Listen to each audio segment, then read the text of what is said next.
Belakangan ini kan pengobatan alami dan tradisional tuh lagi naik daun banget ya. Tapi pernah kepikiran nggak sih bahan-bahannya itu beneran datang dari mana? Dan yang lebih penting lagi, gimana kita bisa yakin kalau bahan-bahan itu aman dan berkualitas? Nah, ayo kita bedah bareng-bareng. Coba deh, bayangin jamu atau suplemen herbal yang mungkin lagi ada di rumah Anda sekarang. Gambaran kita kan seringnya itu dipetik langsung dari hutan yang masih asri gitu ya. Tapi ternyata realitanya jauh lebih rumit dan jauh lebih terkontrol dari yang kita kira. Nah, disinilah letak tantangannya. Permintaan obat-obatan alami itu lagi meledak. Di satu sisi bagus dong, tapi di sisi lain ini bisa jadi bumerang. Gimana caranya kita penuhi permintaan sebanyak itu tanpa merusak alam atau yang lebih parah, menurunkan kualitasnya? Jawabannya ternyata bukan dengan mengambil terus-terusan dari alam liar, tapi dengan menanamnya sendiri. Dan disinilah budidaya jadi jagoannya.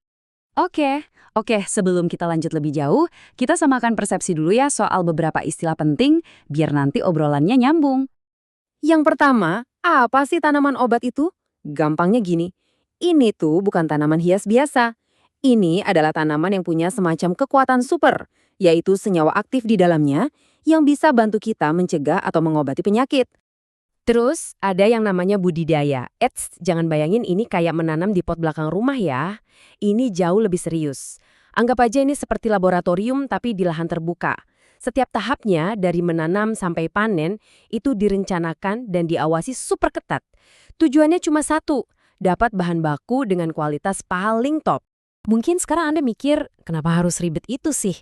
Kenapa nggak ambil aja langsung dari hutan? Nah, ini dia nih. Ternyata ada alasan-alasan yang krusial banget di baliknya. Setidaknya ada 4 keuntungan besar yang bikin semuanya jadi worth it. 1, kualitasnya jadi standar dan konsisten. Nggak ada lagi tuh untung-untungan. 2, ini soal keberlanjutan. Kita jadi nggak menjarah alam liar lagi. Nah, ini nyambung ke poin ketiga, konservasi. Kita jadi ikut menjaga keanekaragaman hayati. Dan yang terakhir, ini yang paling penting buat kita sebagai konsumen, keamanannya terjamin. Kita jadi tahu pasti apa yang masuk ke tubuh kita itu efektif dan bebas dari kontaminasi. Jadi pada akhirnya semuanya mengerucut ke 3 pilar ini, kualitas, keamanan, dan keberlanjutan.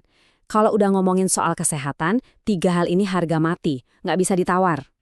Oke, jadi gimana sih prosesnya di lapangan? Penasaran kan? Yuk kita intip sedikit perjalanannya, dari masih berupa benih sampai siap jadi obat. Nah, kalau yang ini pasti udah pada kenal semua kan? Ada kunyit, jahe, temulawak, lidah buaya. Mereka lah selebritinya di dunia budidaya tanaman obat. Ditanam secara besar-besaran buat memenuhi kebutuhan kita semua. Dan prosesnya itu sendiri benar-benar terstruktur. Nggak ada yang namanya iseng-iseng atau kebetulan.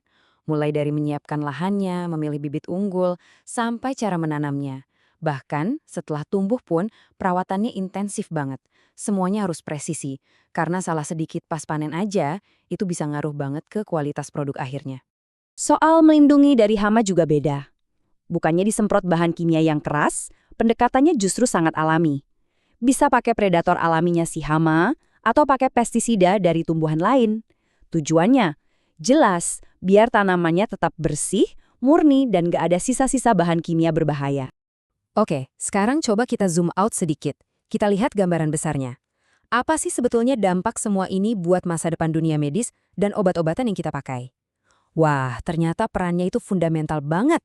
Jadi gini, tanaman-tanaman hasil budidaya ini jadi bahan baku super berkualitas. Nah, di dunia farmasi, bahan alami yang udah dikeringkan ini punya nama keren, Simplicia. Dan dari Simplicia inilah semuanya berawal, mulai dari jamu tradisional yang kita minum, sampai bahan aktif buat obat-obatan modern yang canggih. Nah, inilah poin utamanya.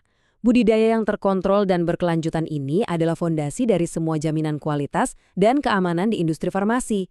Inilah yang memastikan kalau produk dari alam yang sampai ke kita itu benar-benar aman dan manjur.